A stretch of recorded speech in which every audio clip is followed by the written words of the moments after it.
একটা বিষয় জানার ছিল স্যার, যে আপাতত ভাবে আমরা তো পরীক্ষার্থী।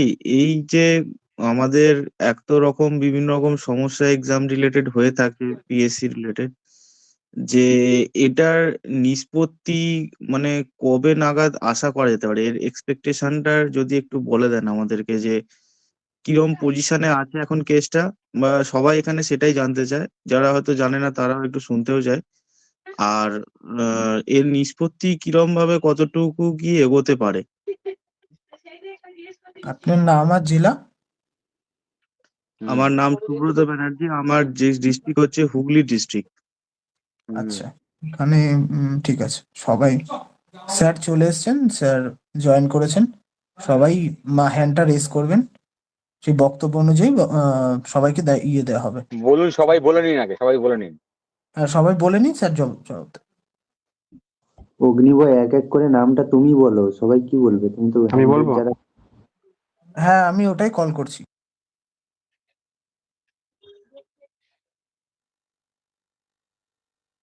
সুবিমল জানা বলবেন, জিস টু দা পয়েন্ট বলবেন।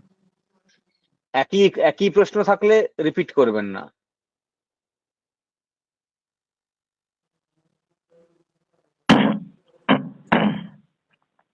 সুবিমল জানা, বাকিরা মাইকটা বন্ধ রাখবেন।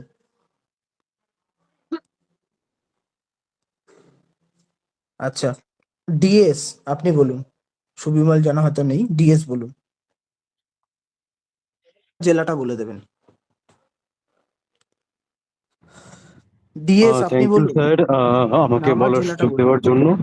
আমার নাম নাম আর দিব্যেন্দু জেলাটা। সাহা এবং আমি কলকাতা জেলার দক্ষিণ চব্বিশ পরগনা, তবে কলকাতা পুরসভা, সুতরাং কলকাতাই বললাম। হ্যাঁ বলুন। স্যার, আমার যেটা প্রশ্ন সেটা হচ্ছে যে আমরা যেসব বিষয়গুলো রেইজ করছি আমাদের এই ফোরাম থেকে বা এই প্ল্যাটফর্ম থেকে, তার সঙ্গে এই বিষয়টা কি জোড়া যায় যে যেহেতু আমাদের যে নিয়োগের পরীক্ষাগুলি বিভিন্ন ক্ষেত্রেই দেখা যাচ্ছে যে কোর্ট কেসের জন্য, যেমন বর্তমানে আপাতত OBC case food SI supreme নিয়ে কোর্টে কোনো পেন্ডিং প্রশ্ন রয়েছে, থাকলে ফাইনাল সেটা মেডিকেল বলুন। ডেট দেওয়া আপাতত হয়েছে। ফুড এসআই সংক্রান্ত সবাই কিছু একটু থাকলে টু দা পয়েন্ট কোশ্চেন তো স্যার, করবেন। আমি জানতে চাইছি যে তার সঙ্গে আমাদের এই দাবিটা কি একটু কোনোভাবে অ্যাড করা যায়, যে প্রেস্টিজিয়াস যে এক্সামস রয়েছে সবকটারই মানে যে বয়স সীমা সেটা 40 ইয়ার্স হোক। আচ্ছা বলছি, বিশেষ করে ফুড জানতে এসআই চাইছি সংক্রান্ত প্রশ্ন করুন। কোশ্চেন রয়েছে তারাই কোশ্চেন করুন, টু দা পয়েন্ট কোশ্চেন করুন, বেশি সময় পাওয়া যাবে না। প্রত্যেকে টু দা পয়েন্ট কোশ্চেন করুন। স্যার, এক আমি question এটাই করবেন না। বলছি যে বয়স সীমাটা যে 40 বছর ফুড এসআই পর্যন্ত, ছাড়া অন্য এই কোশ্চেন আজকে জিনিসটা নেওয়া হবে না। অ্যাড করা। প্লিজ ফুড এসআই ছাড়া অন্য কোশ্চেন আবার মিটিং সৌম্যদীপ করবো ঘোষ আমরা। আপনি বলুন। ফুড এসআই ছাড়া অন্য কোশ্চেন করবেন না। সৌম্যদীপ ঘোষ বলুন। কেসটা করা হয় তখন তো আমরা জানতাম এটা 6 মাসের মধ্যে নিষ্পত্তি হয়ে যেত, আমরাও সেটা জানতাম। এটা প্রায় এতদিন সময় হয়ে গেল, তা নিজেতে একটা ডিমোটিভেট ফিল হচ্ছে, নিজের ফার্স্ট স্টেশনের দিকে যাচ্ছি। যেহেতু এই পিএসসি মানে 3টি পরীক্ষা হয়, বিশেষত এই বিশেষত কোনো নিয়োগই হলো না সেদিক থেকে। আর বয়সটা আস্তে আস্তে 28 থেকে 29 দিকে চলে যাচ্ছে। এদিন তাড়াতাড়ি আমরা জানতাম মানে 6-7 মাস। আপনারা একটা ইন্টারভিউ আমাদের দাদাদের কাছে জেনেছিলাম, সেই জন্য বলছি এদিকে জোরে তাড়াতাড়ি বলুন, কোনো জোরে সম্ভব। বলুন।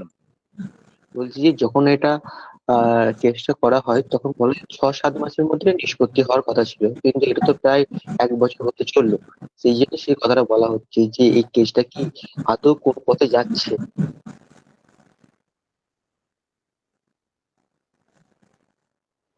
পরে কোশ্চেন করে যান, পরে কোশ্চেন করে।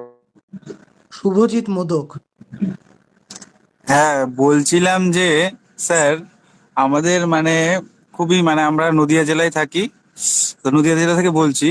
মানে প্রত্যন্ত গ্রামে থাকি, আমাদের খুব মানে মানে টু সচ্ছলতা দা খুবই পয়েন্ট কম। বলুন, টু দা পয়েন্ট বলুন একটু। হ্যাঁ, এবার বলছি যে এই কেসটা যত তাড়াতাড়ি মেটানো হতো তো পরবর্তী ভ্যাকান্সি গুলো আসতো। তো আমরা চাই যে যত তাড়াতাড়ি সম্ভব এই কেসটা একটু মিটুক।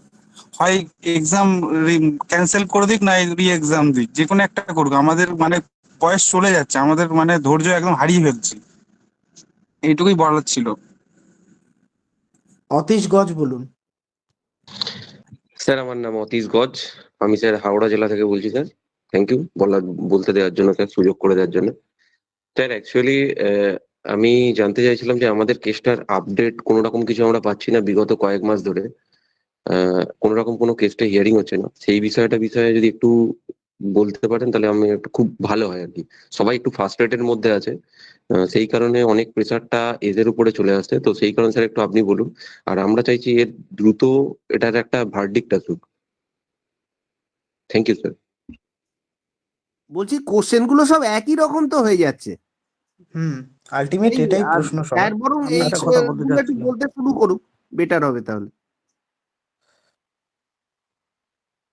আমি একটা স্যার কথা আপনি বলতে বলুন, মোটামুটি প্রশ্ন সবার একই, আপনি এই বিষয়ে আমার বলুন। একটা আলাদা একটা প্রশ্ন আছে। এই ফুড এসআই রিলেটেড থাকলে বলুন, না হলে অন্য হ্যাঁ, প্রশ্ন ফুড এসআই, আপাতত। হ্যাঁ ফুড এসআই। হ্যাঁ বলুন বলুন, না আমার জেলাটা বলবেন তাড়াতাড়ি, টু দ্য নাম পয়েন্ট হলো বলবেন। আমার সুদীপ, উত্তর দিনাজপুর থেকে বলছিলাম।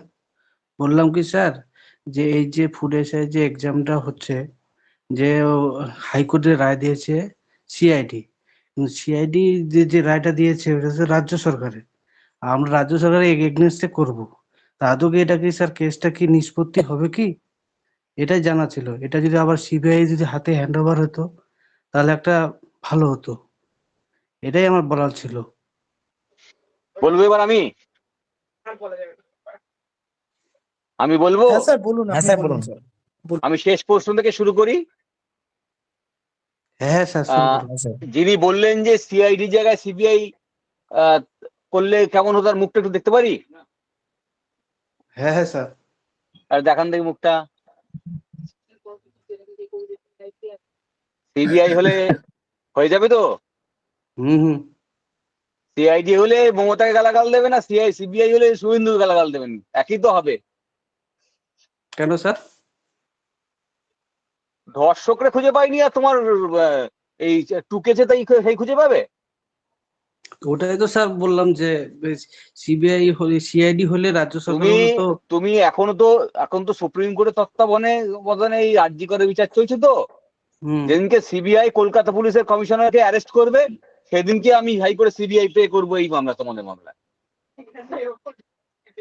তুমি তো জানো এটা কলকাতা পুলিশ কমিশনার সব ডকুমেন্ট গুলো চুরি করেছে, হুম। নথি খুব নষ্ট করে, এটা কি জানো না মানো? হ্যাঁ মানে দুটোই জানি স্যার। হ্যাঁ, তাহলে তুমি সিবিআই কে বললে, তাহলে সিবিআই কে দিয়ে কি হবে? আমার সামনে ভদ্রলোকেরা বসে আছেন, গালাগাল দিয়ে কথা বলতাম। না স্যার না স্যার। পাশ থেকে একজন আমাকে বলছে স্কটল্যান্ড ইয়ার্ডের ইনভেস্টিগেশন দিতে। তদন্ত যদি সঠিক করতে হয় না, দুটো তিনটে জিনিস করতে হবে। আইনে চার্জশিট যদি জমা করে সিআইডি, তার এগেনস্টে আপনার অধিকার আছে নারাজি ফাইল করার, যেই তদন্ত সঠিকভাবে হয়নি। আপনি ফার্দার ইনভেস্টিগেশন করুন, আর আপনার এই অধিকারও আছে অন্য কোনো তদন্তকারী সংস্থাকেও দিন। বোঝা গেল? হ্যাঁ স্যার। 2 নম্বর অধিকার আছে এই যারা তদন্ত করছে ওদের প্যান্টটা খুলে নেওয়া মেরে। তার জন্য আপনি ওই ঘরে বসে থাকলে হবে না, দরজাটা। হ্যাঁ বুঝছি স্যার, বুঝছি। এটা বোঝা গেছে? আর বলতে হবে না হ্যাঁ তো? স্যার, হ্যাঁ স্যার। হ্যাঁ। আর তাহলে সিবিআই দাবি নেই তো? ওটা স্যার হলে একটু বেশি ভালো হইতো স্যার। কেন? মানে একটা সাহসটা পেতাম যে একটা শক্তিশালী আমাদের দেশের মধ্যে সিবিআই আছে। তাহলে আর অপেক্ষা ওর করো, দ্বারা আরজি করে মামলা শেষ হলে কমিশনারকে অ্যারেস্ট করলে তারপর করবো বলেছি। স্যার ওটা টপিকটা তোমার একটু যেটা আলাদা তোমার হচ্ছে যেটা স্যার। আজকে মনে আমাদের হচ্ছে, তোমার যেটা আজকে মনে হচ্ছে, সারদা মামলা কবে হয়েছিল? অনেক দিন। হ্যাঁ বলো না, সালটা বলো। ঠিক স্যার, মনে নাই ঠিক স্যার একজ্যাক্ট। 13-14 সালে হবে। হ্যাঁ ওরকম ধরেন স্যার। কে অর্ডার দিয়েছিল? সুপ্রিম কোর্ট অর্ডার দিয়েছিল। হ্যাঁ কাকে দায়িত্ব দিয়েছিল? সিবিআই কে দায়িত্ব দিয়েছিল। হ্যাঁ হ্যাঁ সিবিআই কাকে অ্যারেস্ট করেছিল? মুকুল রায়কে অ্যারেস্ট করেছিল। হ্যাঁ সারদা মামলার নথি কে নষ্ট করেছিল? তখনকার পুলিশের যে দায়িত্বে ছিল। মুকুল রায় কার নাম বলেছিল পেটাতে? মমতা ব্যানার্জির নাম বলেছিল। তো তোমার পাড়ায় যদি একজনকে কাউকে একটা পেটি কেস করে পুলিশ তুলে নিয়ে গিয়ে বলে যে আমাকে অমুক আর অমুকের মধ্যে ঝামেলা হচ্ছে, দুজনকে তুলে নিয়ে আসে তো police. Sir Kunal Ghosh, sir Kunal Ghosh. হ্যাঁ, তা কুণাল ঘোষকে তুলেছিল তো। কুণাল ঘোষ কার নাম বলেছিল? মমতা ব্যানার্জির নাম বলেছিল তো। হ্যাঁ বলছিল ভ্যানে। তা কুণাল ঘোষ মমতা ব্যানার্জির নাম বললো, তাহলে সিবিআই মমতা ব্যানার্জিকে ডাকলো না কেন তদন্তের জন্য? উত্তর জানা, তোমারও জানা, আমারও জানা, হ্যাঁ, যে যারা কারণে কিন্তু পুলিশ কমিশনারকে প্রসেসে আমরা ডাকেনি। যেতে পারছি না, এটা ঠিক আছে স্যার। হ্যাঁ হ্যাঁ, হ্যাঁ, এটা ঠিক। তারপরে আপনিও জানেন আমরা। মাঝখানে নারদার মামলাটা করেছিলাম তো আমরাই। হ্যাঁ স্যার। সে ভিডিও ফুটেজ গুলো এখনো বোধহয় আমার কম্পিউটারে পড়ে রয়েছে। সবাই তো দেখতে পেয়েছিল টাকা কে নিয়েছিল, শুধু ফিরাদ হাকিমের বাড়ি গিয়েছিল কেন? শুভেন্দু বাড়ি যায়নি কেন? উত্তরটা জানা তোমার। পার্থ চ্যাটার্জিকে ধরলো শিক্ষাক্ষেত্রে দুর্নীতির জন্য, স্বাস্থ্যক্ষেত্রে দুর্নীতির জন্য শুধু আরজি করে প্রিন্সিপালকে ধরলে হবে, স্বাস্থ্যমন্ত্রীকে ধরতে হবে না? ধরলো না কেন? উত্তরে জানা। এটা নিয়ে মামলা করলেও একই জিনিসই হবে, ফলে চিন্তা করে লাভ নেই। ঠিক আছে, 2 নম্বর কিন্তু স্যার প্রশ্নে আমাদের যাচ্ছি। ওয়েস্ট বেঙ্গলে এরকম, যেরকম স্যার দিল্লিতে কেজরি যেরকম বললেন স্যার আপনি, এটা বলতে হয় না, এটা এটা বলুন, সাবজেক্টের থেকে বাইরে কথাটা আমি বলে ফেলবো। বলুন না, দিল্লিতে বলুন না, কেজরিওয়াল বলুন। কিভাবে রিসিভ করলো, দিল্লি কি রিসিভ কেজরিওয়াল করলো? দিল্লিতে যেমন কেজরিওয়ালকে ধরলো, তারপরে হ্যাঁ, স্যার ঝাড়খণ্ডে স্যার হেমন্ত সোরেনকে কিভাবে ধরলো, হ্যাঁ, ওদেরকে পারতেছে, তা আমাদের সিএম কে কেন পারবে না? হ্যাঁ। তা কেজরিওয়াল বিজেপির সঙ্গে মিশে গেলে আর ধরবে না? হেমন্ত সোরেনও মিশে গেলে ধরবে না? তাহলে এবার পরে প্রশ্নটা উত্তরও পেয়ে আমাদের গেলে, ফুটেজের পয়েন্টটা তাহলে মমতা ব্যানার্জি আর মোদী এক জায়গায় রয়েছে বলে ওকে ধরছে না, হয়ে গেল? স্যার আমরা কোনো রাজনীতির ব্যাপারে যারা যারা আমরা যারা যেতে যারা চাইছি বিজেপি না। যারা যারা বিজেপির একটু ভালো লাগা আছে, তারা আমার কথা শুনে একটু খারাপ লাগতে পারে, এর সত্যি কথা শুনতে হবে, কিছু করেন না। রাজনীতির বাইরে আপনি নন। যারা যারা বলছেন রাজনীতি করবেন স্যার না, তারা আমার কাছ থেকে ব্রিফটা ফেরত নিয়ে যাবেন। আমি রাজনীতি করি, আর মামলা করার সময় রাজনীতি করি। স্যার আমরা আবার রাজনীতি করি না আবার স্যার। আমি করি, আর আমাদের দেশের সংবিধানের একটা রাজনৈতিক দলিল, আর আমি সেই সংবিধানের রাজনীতি করি। স্যার পরের প্রশ্নগুলো যদি একটু কাইন্ডলি অ্যান্সার দিতেন। হ্যাঁ, হ্যাঁ স্যার সেটাই বলতে চাইছি, পরে আর প্রশ্নগুলো অরাজনীতির দিকে লোকগুলো গেলে ভালো বেরিয়ে হয়। যান, দেশটা পরাধীন হয়ে যাচ্ছে ওই জন্য। 6-7 মাসের মধ্যে ডিসপোজাল হবে, কে বলেছিল আমি জানি না, আমি বলিনি। ঠিক আছে, তবে মামলাটা যে গতিতে আগাচ্ছিল তাতে শেষ হয়ে যেতে পারত, কিন্তু আমাদের মামলার পরে আর একটা মামলা ফাইল হয়েছে। সেই মামলাটি ফাইল করেছে তোমাদের মতনই কেউ কেউ হবে হয়তো। সেই মামলাটা ফাইল করেছিলাম রেসিডিউরি বেঞ্চে। সেই বেঞ্চে জাস্টিস মান্থার কোর্ট থেকে আমরা অর্ডার পেয়েছিলাম, স্টে ছিল। তার পরবর্তীকালে যারা মামলা ফাইল করে তারা গ্রুপ 6 এর ডিটারমিনেশন, আমাদের কোর্টে সব ডিটারমিনেশন ভাগ করা আছে, কোন জজ কোন মামলা শুনানি করবে। তো গ্রুপ 6 এর ডিটারমিনেশনে ফাইল করে, সেই মামলাটা প্রাইমারিলি জজ সাহেব হাইকোর্টে অচল বলে ডিসমিস করতে চাইছিল। পরবর্তীকালে আমাদের মামলার রেফারেন্স টেনে তারা সেই কোর্টে বলে যে একটা মামলা এরকম সিমিলার মামলা কোর্ট অ্যাডমিট করেছে। তখন একই কোর্টে দুরকম অর্ডার হয় না, এটা আমাদের আইনের নিয়ম। তাই সেই নিয়ম মেনে হাইকোর্টের ওই বেঞ্চ, যেহেতু গ্রুপ 6 এর ডিটারমিনেশন আমরা যেহেতু গ্রুপ 9 এ করেছিলাম, তাই ওই বেঞ্চ রিলিজ করে দেয় মামলাটা, যে তাহলে আপনি অ্যাপ্রোপ্রিয়েট বেঞ্চে যান বলে ওই সেই ঘর থেকে ওদের মামলাটাকে রিলিজ করে দেয়। তখন সেই মামলাটা ওরা অ্যাসাইনমেন্টের জন্য চিফ জাস্টিসের কাছে যায়। যেহেতু চিফ জাস্টিসের কাছে যাওয়ার পরে আমাদের মামলার ওই মামলাটি একই মামলা, তখন চিফ জাস্টিস ওদের মামলাটা অ্যাসাইন করার সময় আমাদের মামলাটাকেও টেনে নেয়। টেনে নিয়ে রেসিডিউরি বেঞ্চে যেটা আলাদা করে দেওয়া ছিল সেখান থেকে তুলে নিয়ে একটা বেঞ্চকে অ্যাসাইন করে দেয়। এখন সেই বেঞ্চে মামলা অ্যাসাইন্ড হয়ে আছে 3টি মামলা একসঙ্গে, তার মধ্যে একটি আমাদের মামলা, আর পরবর্তীকালে ওনারা বোধহয় 2টো মামলা ফাইল করেছে যদি আমার ভুল না হয়, 2টো বা 1টা হবে। ফলে এই মামলাটি অ্যাসাইন্ড হওয়ার পরে আবার ওই কোর্টে বোধহয় 1-2 হিয়ারিং হয়েছিল ছুটির আগে, কিন্তু ওই জজ সাহেব আমরা যেভাবে ভাবছিলাম মামলাটা সেইভাবে বোঝার মতো জায়গাতে আসেননি বলে আমার মনে হয়েছে। এখন আমাদের মামলাটাতে যেটা পাওনা আছে এখনো আমরা আশা করছি তা হচ্ছে এই এক্সামটাকে ক্যান্সেল করে ফ্রেশ করে করার অর্ডার করতে হবে।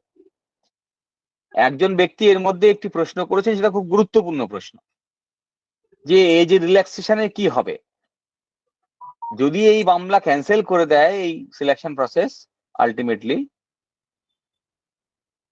তাহলে আমাদের একই সঙ্গে প্রার্থনা করতে হবে যে যারা এই পরীক্ষায় বসেছিলেন, যাদের কোনো নিজেদের পক্ষ থেকে কোনো ত্রুটি নেই, কিন্তু অ্যাডমিনিস্ট্রেশনের ভুলের জন্য যারা সাফার করছে, তাদের এজটাকে যাতে রিল্যাক্স করা যায়, যাতে এই সিলেকশন প্রসেস ডিনোভো হলে তারা বসতে পারেন, সেই প্রার্থনা নিশ্চয়ই করা যেতে পারে। আশা করা যায় যদি রেশনাল জাজ হয় তাহলে সেটাকে যুক্তিসঙ্গত মনে করে আমাদের পক্ষে অর্ডার দিতে পারেন। এখন তার অপেক্ষায় থাকতে হবে। আমাদের কোর্ট ছুটির পরে আবার নতুন করে শুরু হয়েছে। আমাদের আগের যে ঘরে মামলা হচ্ছিল সেখানে করতে পারলে নিষ্পত্তি অনেক সহজ হতো, কারণ উনি মামলাটা বুঝে নিয়েছিলেন। যেহেতু এখন নতুন জজ, ফলে পুনরায় আমাদের শুনানি করতে হবে। এখন দুটো পক্ষ হওয়াতে আমরা একরকম ভাবে মামলা ভাবছি, আর একটা জন মামলা করছেন তারা হয়তো আরেক রকম ভাবে ভাবছেন। এই ধরনের কনফ্লিক্ট না হলেই ভালো হতো, কিন্তু এখনকার পরিস্থিতি তাই। ফলে এই পরিস্থিতিতে আমাদের স্থির করতে হবে যে কিভাবে মামলাটাকে শেষ করা যায়। আমরা নিশ্চয়ই চেষ্টা করব আগামী দিনে মেনশন করে সেটা। এখন মেনশন করার পরে উনি কবে নেবেন, কিভাবে ফিক্স করবেন, সেটা বুঝে নেওয়াটাও জরুরি। আপনারা খোঁজ রাখতে থাকবেন, আমরা নিশ্চয়ই চেষ্টা করব মামলা তার দ্রুত নিষ্পত্তি করার। আর কারো কোনো প্রশ্ন থাকলে আমি তাড়াতাড়ি হাত তুলুন, তাড়াতাড়ি স্যার বলছি আমি একটা কোশ্চেন করতে পারি? এক মিনিট নিশ্চয়ই করতে আমি পারেন। নিচ্ছি সবাইকে। এই প্রশ্নটা রাজনৈতিক প্রশ্নই, বলুন। না না স্যার, রাজেন্দ্র পাল আপনি বলুন। বলছি স্যার, কিছুদিন আগে একটা পেপারে দেখেছি 300 জনকে অ্যারেস্ট করা হয়েছে। ওটা কি স্যার ফুড এসে রিলেটেড? মানে আমাদের যে পরীক্ষাটা নিয়ে মামলাটা হয়েছে সেই রিলেটেড কি স্যার? না, এটা বর্তমান এটা এরকম ভাবে আমার পক্ষে বলা মুশকিল। আমাদের কাছে ওরা অ্যারাউন্ড 60খানা মামলার বোধহয় একটা লিস্ট দিয়েছে। আমার সঙ্গে এই রিসেন্ট পাস্টে যারা দেখা করেছিলেন তাদেরকে আমি বলেছি এই 60খানা মামলার সম্পূর্ণ নথি, এই 60টি জায়গার যে, বা 30টা জায়গায় হতে পারে, একই জায়গায় দুটো কেসও হতে পারে, যে জায়গাগুলোতে আছে, আমার কাছ থেকে এই কেসের রেফারেন্স গুলো নিয়ে এই সমস্ত আদালত থেকে এই নথিগুলোকে তুলতে হবে, কি অবস্থায় আছে দেখতে হবে, সেইগুলো নিয়ে আবার আদালতে প্লেস করতে হবে। ফলে সেইটা প্রাইমারি কাজ আপনাদের আছে, ওইটা পেলেই আমি এইদিকে মামলার শুনানির বন্দোবস্ত করতে পারবো, আশা করছি সেটাই। স্যার আমি একটা কোশ্চেন করি স্যার। বলুন, রাজনৈতিক প্রশ্ন। স্যার সিআইডি কি মানে তদন্ত করে কি বলেছে স্যার, এইটা একটু শুনতে চাই স্যার। সিআইডি তদন্ত করে বেশ কিছু জায়গায় অ্যারেস্ট করেছে, কিন্তু তারা সত্যি যে আসল কালপ্রিট তাকে ধরতে পারলো কিনা সেটা জানতে গেলে ওই আদালত থেকে নথি তুলতে হবে। আমাদের কাছে সিআইডির কাছে যতগুলো মামলা হয়েছিল যেটা ওরা আদালতে দাখিল করেছিল তার রেফারেন্স গুলো আছে, সেই রেফারেন্স গুলো দিয়ে আপনাদের ওই রেসপেক্টিভ কোর্ট থেকে সেই ডকুমেন্টস গুলো তুলতে হবে, বুঝেছেন? হ্যাঁ স্যার। আচ্ছা, ইরফান হাবিব বলুন। হ্যালো স্যার, বলুন। জেলাটা বলছিলাম ওই সিআইডি ওই জমা দিয়েছে রিপোর্ট? আমাদের কোর্টে কতগুলো মামলা হয়েছে তার একটা নথি দাখিল করেছে, তদন্ত চলছিল, সেই তদন্তের বিভিন্ন জায়গায় চার্জশিটে জমা পড়ে গেছে, সেই চার্জশিটের কপিগুলো তুলতে বলছে, না তুললে আমি তো সব বলতে পারবো না। স্যার আশা করছি জানুয়ারি মাসে কেসটা উঠবে। নথিগুলো আমার হাতে না হলে মেনশন করতে পারবো না, আমি তো এখনকার কেসের আপডেটই জানি না, নিচের কোর্টের সমস্ত আপডেট গুলো নিতে হবে তো আগে। ঠিক আছে স্যার। আচ্ছা, সামন্ত আপনি বলুন। একই প্রশ্ন থাকলে করবেন না, হ্যাঁ? একই প্রশ্ন থাকলে এড়িয়ে যান। আর অন্য নমস্কার প্রশ্ন স্যার। আমি মুর্শিদাবাদ থেকে বলছি। স্যারের বক্তব্য আমি শুনলাম, খুব পরিষ্কার বুঝতে পেরেছি। তো আমার হাত তোলার উদ্দেশ্য একটাই, যে আমার ইচ্ছেটা মানে আমার মনের ভাবনাটা আপনাকে একটু জানানো। আমি সম্পূর্ণরূপে এটাই বলতে চাইছি, পরীক্ষা যেহেতু দুর্নীতি ঘটেছে, পরীক্ষা সম্পূর্ণ বাতিল হোক, এমনকি পরবর্তী পরীক্ষায় বয়সটা একটু দেখা হোক, এটাই ভাবনা। স্যার একটু দেখবেন। ঠিক আছে, ঠিক আছে। আর কারো কোনো অন্য বক্তব্য থাকলে তারা হ্যান্ডটা রেজ করবেন, বাকিদের এক বক্তব্য থাকলে হাতটা নামিয়ে দেবেন। স্যার আমি একটা কথা বলবো স্যার। এক মিনিট। হ্যাঁ বলুন, কার্তিক দে বলুন। হ্যাঁ স্যার, আমি বলছিলাম যে এই ফুড এসআই যে কেসটা চলছে এখন, আবার যে পিএসসি নতুন করে 600 ভ্যাকেন্সির কথা বলেছে যে ফুড এসআই, তো এই কেসের জন্য কি সেই ভ্যাকেন্সিটা বেরোবে ইয়া বেরোবে না, সেটা যদি জানতে পারতাম একটু ভালো হতো। ওটা ফুড এসআইয়ের ভ্যাকান্সি নয়, ওটা ফুড প্রসেসিং, ওটা আলাদা। ফুড এসআই পিএসসি তে একটা ফুড এসআই ভ্যাকেন্সি বেরিয়েছে না? ওটা ফুড প্রসেসিং, ওটা আলাদা। এগুলো নিয়ে ওটা সামনে সামনে প্রসেসিং, ওটার দু দায়িত্ব একজন আপনাকে আসবেন, পরে তখন বলবো। দেখে কথা বলবো, বুঝলেন তো? এরকম দুম করে বলার মুশকিল। এটাকে শেষ ওটা করতে ফুড, হবে। যাদের যাদের হ্যাঁ আমার কথা শুনে, রাজনীতির কথা শুনে রাগ হয়েছে, তাদের বলছি, আপনাদের যে মডারেটর, তাদের এখানে লেখা আছে WPSC anti corruption student unity, তাই তো? হ্যাঁ স্যার। এই অ্যান্টি কারাপশন স্টুডেন্ট ইউনিটি, এটা কি রাজনীতি নয়? আমাদের দেশের যখন পাবলিক সার্ভিস কমিশন যখন ইন্ট্রোডিউস করছে আমাদের সংবিধানে, তখন সংবিধানে আলোচনা তৈরির সময় যে আলোচনা হয়েছিল, সেখানে বলেছিল যে পাবলিক সার্ভিস কমিশনকে রাজনীতি থেকে, রাজনৈতিক নেতাদের থেকে আলাদা রাখতে হবে, যাতে যারা রাজনৈতিক লিডার্স, তাদের দ্বারা যারা পাবলিক সার্ভিস কমিশন ইনফ্লুয়েন্স না হয়, যাতে ইন্ডিপেন্ডেন্ট লোকগুলো এই চাকরিতে আসে, নিরপেক্ষভাবে পরীক্ষাগুলো হয়। তাই পরীক্ষাগুলোকে নিরপেক্ষ করাটাও হচ্ছে সংবিধানের রাজনীতি একটা। সেটাই আমাদের পাবলিক সার্ভিস কমিশন তৈরি করা হয়েছিল। রাজনীতি মানে শুধু টিএমসি, রাজনীতি মানে শুধু বিজেপি, বা রাজনীতি মানে শুধু সিপিএম নয়। রাজনীতি মানে হচ্ছে কোন আদর্শ আমাদের সংবিধান দিতে চেয়েছে সেইটা।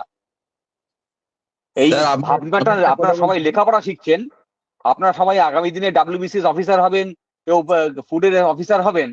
আপনাদের কাছে যদি দেশের সংবিধানটার ধারণা যদি পরিচ্ছন্ন না হয়, আপনারা কি রাজনীতি করবে, দেশের অ্যাডমিনিস্ট্রেশন চালাবেন বলুন? স্যার আপনি যে রাজনীতি শুনলেই আপনার পিছনে ঘুরে বসে বলেন যে না আমি রাজনীতি করি না। আপনারা রাজনীতি তো নিশ্চয়ই করেন। তো কে বলেন আপনি রাজনীতি করেন না? বাড়িতে যখন মা মাছটা রান্না করে, মাছের মাথাটা কাকে দেবে স্থির করতে হয় না? তাকে বাঁচতে হয় না কোন রাজনীতিটা করবো?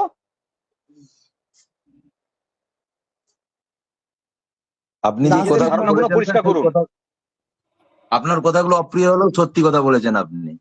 হ্যাঁ স্যার, একদম ঠিক বলেছেন। সুবিধাবাদের জায়গা থেকে রাজনীতি করি না জায়গাটা আসে। স্যার আমার আমি বহু আন্দোলন দেখেছি। এই আন্দোলন করতে করতে আন্দোলনে একজন লিডার সে বেরিয়ে গেল, দিয়ে দিদির সঙ্গে আলাদা করে ঘরে বসে নিজের চাকরিটা সিকিউর করে বাকিদের সবাই জলে ফেলে দিয়ে চলে গেল। দেখেছি আমি, একদিন নয় অনেকগুলো দেখেছি। ফলে আপনারা যখন লড়াই করছেন সংঘবদ্ধ হন, একসঙ্গে লড়াই করুন, নিজেদের স্বার্থটাকে ভুলে গিয়ে লড়াই করুন, দেখবেন হবে।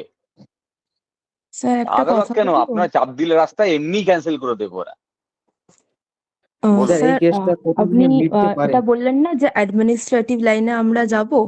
বিশ্বাস করুন, আমাদের এখানের মধ্যে হয়তো অনেকে হয়তো ফিউচার আমরা অ্যাডমিনিস্ট্রেটিভ লাইনে যাব, কিন্তু এখন যে সিচুয়েশনটা হয়েছে, এতভাবে পিছিয়ে যাচ্ছে, এত দুর্নীতি হচ্ছে, তো সেখানে ওই যে জায়গাটায় যাব, সেখানে আপনারাই আর কি এই কেসগুলো থেকে আমাদের আসল জায়গাটা আমরা পরীক্ষাগুলো দিতে পারবো। তো সেই জন্য পুরোটাই আর কি আপনাদের উপরেই আমরা ডিপেন্ডেন্ট, কারণ লটা তো আমরা তো পড়িনি, লটা আপনি ভালো জানেন। তো লয়ের এই দিকের জিনিসগুলো যদি আপনি আমাদের বুঝতে পারছেন যে আমরা কতটা আর কি কষ্টে রয়েছে এবং বছরের পর হতাশ হয়ে বছর আছেন ধরে আপনারা। কষ্ট করে পড়ছি। আপনারা যদি হতাশ না হয়ে নিজেদের শক্তিটাকে বৃদ্ধি করতেন। আপনি জানেন, আমি যখন আমার কাছে কেউ আসে, আমি বলি আমরা আপনার উপর ডিপেন্ডেন্ট হয়ে আছি। আপনি যেটা বললেন ঠিক তার উল্টো কথাটা বলি, আমরা নিশ্চয়ই আদালতে আপনাদের হয়ে সওয়াল করবো, কোনো সন্দেহ নেই এই ব্যাপারে। কারণ আইনটা আপনার থেকে বেশি পড়াশোনা করি আমি, আপনার থেকে একটু বেশি জানি আমি। কিন্তু শুধু আইন দিয়ে কিন্তু হয় না। রাস্তায় যখন এই দেখুন আরজি করের এই ঘটনার পর থেকে না, দেখুন এই সংক্রান্ত যে কোনো সেক্সুয়াল হ্যারাসমেন্ট সংক্রান্ত মামলা আদালতে নিয়ে যান, আদালত একটা সিরিয়াসনেস দিয়ে দেখবে। হ্যাঁ, তার আগে যে কোনো ঘটনা নিয়ে গেলে সত্যি নয়, এটা মিথ্যে, এটা অমুক তমুক হাজার রকম কথা উঠতো। এখন করছে না, তার কারণ আপনার গলার স্বর। বিশ্বাস করুন, আমাদের আদালতে কাজ করার সময়ও যদি সুবিধা হয় যে আপনাদের গলার স্বরটা একটু উঁচু হয়। স্যার বিশ্বাস করুন মানে আমার মতন হয়তো অনেকেই আছে যারা শর্ট তুলতে জানি, বাট আমরা কিন্তু কোর্টের ভিতরে আমরা ঢুকতে পারবো না, আর বাইরে আমাদের সাথে তো আমাদের তো কোনো কোর্টে আপনাকে জাস্টিস ঢুকতে আমরা হবে পাচ্ছি না, না। কোর্টে আমিই করব আপনার হয়ে, বা আমার মতন অন্য একজন লয়ার করবে, কিন্তু বাইরের আপনার স্বরটা যত উচ্চ হবে তত আমার কোর্টের কাজটা সহজ হবে, এটা স্যার বললাম। নিশ্চয়ই আছে, আমরা স্যার কোনো বলছি আর ভাবে বাকিদের কয়েকজনের একটু প্রশ্ন কি সুযোগ নিয়ে দিতে নেবো? হবে। স্যার বলছি বাকিদের একটু, হ্যাঁ, বাকিদের আর সুযোগ। কয়েকজনের প্রশ্ন কি নিয়ে নিয়ে নিন নেবো? নিয়ে নিন, একই হ্যাঁ, রকম প্রশ্ন হয় সিডাব্লিউএফ, নিয়ে নিন। হ্যাঁ এক, সিডাব্লিউএফ হ্যাঁ, আপনি বলুন, শর্টে বলবেন, নামটা একই রকম জেলাটা প্রশ্ন হলে বলবেন, এক বলবেন প্রশ্ন না, হলে বলবেন না। বলবেন না। সিডাব্লিউএফ আপনি বলুন, সিডাব্লিউএফ এফসি ডাব্লিউসি কে আছেন? আচ্ছা, বলছি যার যার যা বলার বলে নিক, আমাদের উপর যাতে প্রেশার না আসে। হ্যাঁ নেক্সট বলো, ও নেই তো নেক্সট বলো। আমার স্যার বলার আমরা কিছু বলতে চাই। বাকিরা একটু মাইকটা বন্ধ রাখবেন, সবাইকে টাইম দিতে হবে, একটু অপেক্ষা করুন স্যার, একটু তাড়াহুড়ো আছে। সুজয় বিশ্বাস আপনি বলুন, সুজয় বাকিরা বিশ্বাস। মাইকটা বন্ধ রাখবেন। স্যার নমস্কার স্যার। নমস্কার। স্যার আমি চাই স্যার, এই ফুড এসআই কেসটা অনেকদিন থেকে চললো। আমরা ভেবেছিলাম বা এই কেসটা খুব তাড়াতাড়ি সমাধান হয়ে যাবে 2-3 মাসের মধ্যে, কিন্তু কেসটা সমাধান হচ্ছে না। এবার আমরা স্যার রেজাল্ট চাই স্যার। হ্যাঁ স্যার, রেজাল্ট আমরা ডিপ্রেস হয়ে গেছি। মামলা হেরে গেলে কি হবে? রেজাল্ট চাই স্যার। মামলা হেরে গেলে কি হবে? মামলা জেতা গ্যারান্টি কোনোদিন দিতে পারবো না। মামলা হেরে গেলে হেরে যাবেন, স্যার কি আমি আছে? কিছু বলতে চাই। এতে তো অনেক অনেক অনেক ছাত্রছাত্রী বেঁচে যায়। অনেকে দুর্নীতি করেছে, অনেকে স্বচ্ছভাবে আছে। Next food SI indicative notification আসবে, এতে তো স্যার বিষয়টা তো আটকে পড়ে আছে। একটু হতাশ হয়ে যাচ্ছে স্যার আমরা। স্যার আমরা চাই কিনা স্যার, হলে হবে, না হলে না হবে, আমরা পরের জন্য আবার খাটবো। স্যার বলছি আপনার একটু খারাপ লাগতে পারে, রেজাল্ট হলে তো খুব ভালো হয়। কেন আমরা হার এনে নেব? একে একে বলুন, এভাবে কেওয়াস সৃষ্টি হবে। যাদের স্যার মাইকটা অন আমি করা হবে কিছু তারা বলুন, বলতে চাই। মাইকটা আমার বন্ধ রাখুন। সবাইকে তো সুযোগ দেওয়া হচ্ছে স্যার, এটা হেফাজত হবে, আলটিমেটলি কারো কথা শোনা যাবে না। অনির্বাণ দা ধাপে ধাপে না, বাকিরা মাইকটা মিউট করুন। হ্যাঁ ঋতুপর্ণা কে আছেন উনি বলুন। হ্যাঁ স্যার বলছি, আমি ঋতুপর্ণা সাহা কলকাতা থেকে। তো পিএসসির বক্তব্য কি এক্ষেত্রে, ওটা একটু জানতে চাইছি, কারণ ওনারা তো স্বীকার করেছিলেন প্রথম দিকে সবটাই, আর অ্যারেস্টও হয়েছে অনেকে। তো এখন পিএসসি কি বলছে?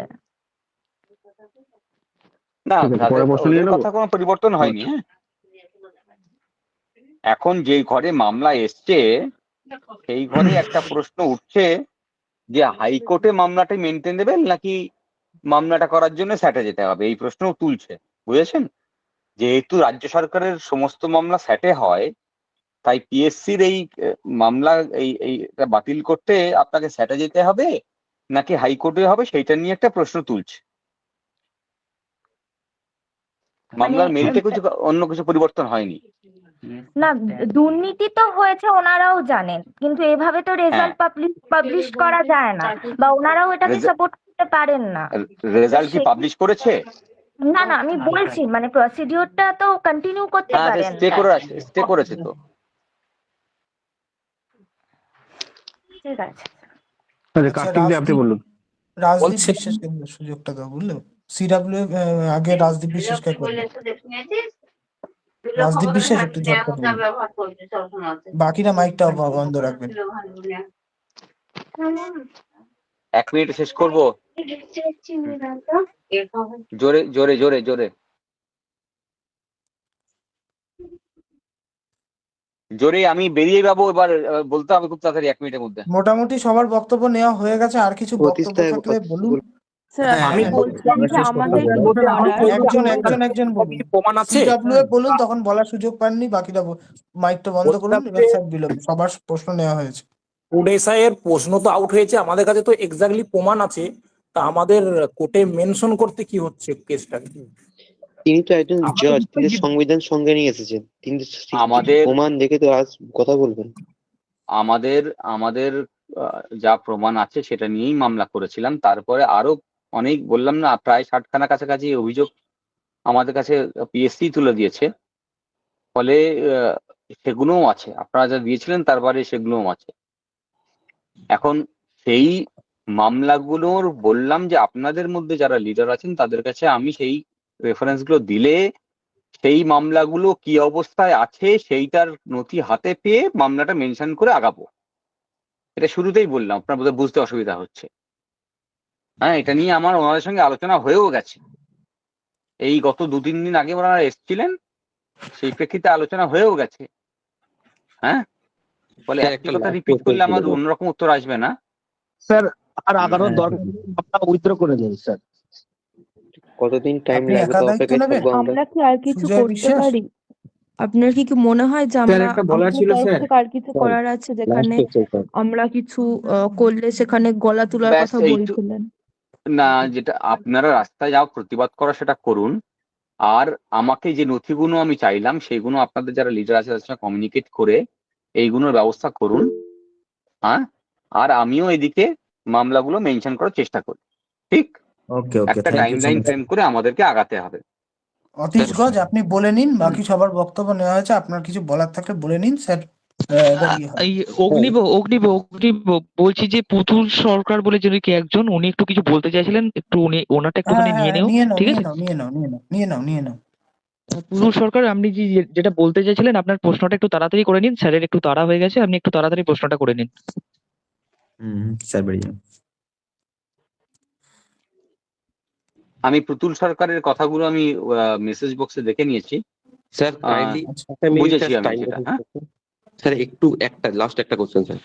স্যার, যারা ফার্স্ট এক্সামে কোনো রকম কোনো উইদাউট এনি করাপশনের সাথে যুক্ত না হয়ে, মানে সে নিজের খেটে তারা যে এত ভুড়ি ভুড়ি নাম্বার তুলো, তাহলে তাদের জন্য স্যার কি থাকছে তাহলে? বুঝলাম না, একবার বলুন।